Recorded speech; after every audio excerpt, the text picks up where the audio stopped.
Good morning, Marijuana Nation. It's Wednesday, May 24th, 2017, and you're tuned in to episode 253 of Marijuana Today Daily. I'm your host, Shay Gunther, and I'll be walking you through today's marijuana news and headlines. As always, we have a full and busy day of cannabis news in our hands, so let's jump right into it. Our top story of the day is the news that President Donald Trump, in an April telephone call with the president of the Philippines, Rodrigo Duterte, praised President Duterte for his long-running campaign against drug users and dealers that's been marked by vigilante murders and extrajudicial punishment. President Trump said, quote, "I just wanted to congratulate you because I'm hearing of the unbelievable job on the drug problem. Many companies have the problem, we have a problem, but what a great job you are doing, and I just wanted to call you and tell you that," unquote. President Trump then went on to criticize President Obama, who was vocal in condemning the actions of President Duterte by saying, quote, "I understand that, and I fully understand that, and I think we have a previous president who does not understand that, but I understand that, and we have spoken about this before," unquote. It makes me feel stupid quoting President Trump. I just want to get that out there. Now, to be clear, President Duterte's campaign focuses on actually killing drug dealers and users. He's encouraging both police and vigilante groups to find and murder drug users and dealers on the streets. This bloody campaign has affected both people who use and sell drugs, as well as uninvolved folks murdered for other reasons, but covered up as justified drug slings. Thousands of people have been killed without any kind of trial or process. They've just been dragged out into the streets and murdered. At one point, President Duterte, who has bragged about personally throwing criminals to their deaths out of helicopters, likened himself to Hitler and vowed to murder 3 million drug users in his country, saying, quote, "I'd be happy to slaughter them. At least if Germany had Hitler, the Philippines would have me. You know my victims. I would like them to be all criminals, to finish the problem of my country and save the next generation from perdition," unquote. This is the man that the President of the United States thinks is doing a great job dealing with his nation's drug problems. You're going to have to excuse my language on this one, but I have to say, what the fuck? I know this is just a small stream in the deluge of shit that President Donald J. Trump is dumping on the world right now, but I think it's actually kind of terrifying. Tom Angel over at Massroots picked up on a big story out of Washington, D.C., where it appears that the Trump administration has changed its mind on an earlier plan to gut the funding for the Office of National Drug Control Policy, or ONDCP, which is led by the nation's drug czar and that has historically been one of the leading prohibitionist agencies in the government. I reported on this story earlier when it was announced that the Trump administration was cutting the funding for the ONDCP by 94%. But as Tom is reporting, the latest proposed budget released by President Trump restores funding to the agency. Swing over to Tom's piece at Massroots for all the details on this one. As always, we have all the news we cover linked to on our website at mjtodaydaily.com and on our Twitter account at mjtodaydaily. Our final top story of the day is out of Florida, where yesterday an administrative judge recommended that the state issue 2 more medical marijuana provider licenses to companies that scored what he said were near virtual ties with other companies that ended up receiving licenses. The 2 new companies, 3 Boys Farm and Plants of Ruskin, would boost the overall count of Florida licensed medical marijuana providers to 9 at a time when the state is trying to work out the expansion of their medical marijuana system called for by voters in the fall.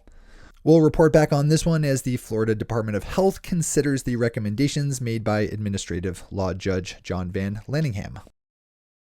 Those are our top stories for today. It's time for Marijuana Today Daily Headlines Blitz. Before we blitz out on headlines, let's quickly talk about our email newsletter, which you can find over at mjtodaydaily.com/headlines. It's the quickest and easiest way to keep up to date on everything we cover here on the show. Just open up mjtodaydaily.com/headlines. That's mjtodaydaily.com/headlines. All right, time for the blitz. Yesterday, a Superior Court judge in Rhode Island ruled that a textile company illegally discriminated against a woman applying for an internship because she was a medical marijuana user. I reported back on this story last year, which involved the case of Christine Callahan, a graduate student at the University of Rhode Island who saw her internship offer rescinded after the Darlington Fabrics Corporation found out she used medical marijuana to treat migraines. Oregon Public Broadcasting has a good story up highlighting the decline of Oregon's medical marijuana industry even as its adult use sector takes off. This is a good one to click over for the full dive in. A California-based investment fund is saying it plans on investing $100 million in California's legal marijuana industry over the next year. Stargreen Capital is a newly launched subsidiary of an existing real estate investment firm and will focus on placing investments in cultivation, processing, and retailing. Turning back to Florida for a headline, we have news of another announced planned $100 million industry investment, with Florida activist and very rich lawyer John Morgan saying he planned on investing up to $100 million in the industry. In a series of emails with the Miami Herald, Mr. Morgan, who spent around $7 million of his own money in support of last year's medical marijuana ballot initiative, said, quote, "I am prepared to invest significant monies in this industry, and I plan to. I've learned a great deal about the miracles of marijuana over the last 5 years. And what better person than me to be involved?" Unquote.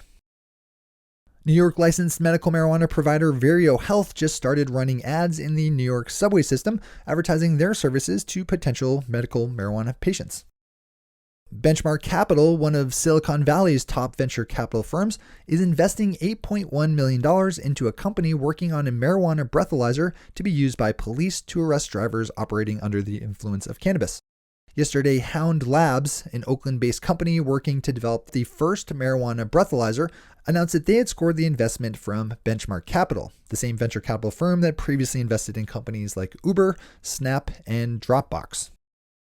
And finally for today, we swing up to North Dakota, where yesterday brought another day of action in the trial of marijuana consultant Erik Haggin, who had been reporting on for his work with the Flandreau Santee Sioux tribe, who got in a bit of a tussle with South Dakota District Attorney Marty Jackley over their plans to grow and sell marijuana on tribal lands. Mr. Haggin has been caught up in the case and is currently being tried on state charges of conspiracy to possess more than 10 pounds of marijuana, possession of 10 pounds of marijuana, and the intent to possess 10 pounds of marijuana or more. Yesterday, Mr. Haggin got on the stand to testify himself, and from the reporting of the Argus Leader, it sounds like things got a little testy at times. Swing over for the full read on this one. Those are the headlines and news for the day. I'll be back with you again tomorrow morning with another information-packed episode of Marijuana Today Daily. But in the meantime, if you have any stories to share or feedback to give, zip us an email to headlines@mjtodaydaily.com. And while you're clicking around the interwebs, swing over to our Twitter account at mjtodaydaily and visit our website at mjtodaydaily.com to find links to all the news we cover.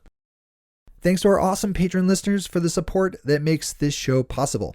To join the illustrious ranks of the patron listeners yourself, swing over to our website at mjtodaydaily.com and click on that big blue button at the top of the page that says Become a Patron. I'm your host, Shay Gunther. Thanks for tuning in and starting your day with Marijuana Today.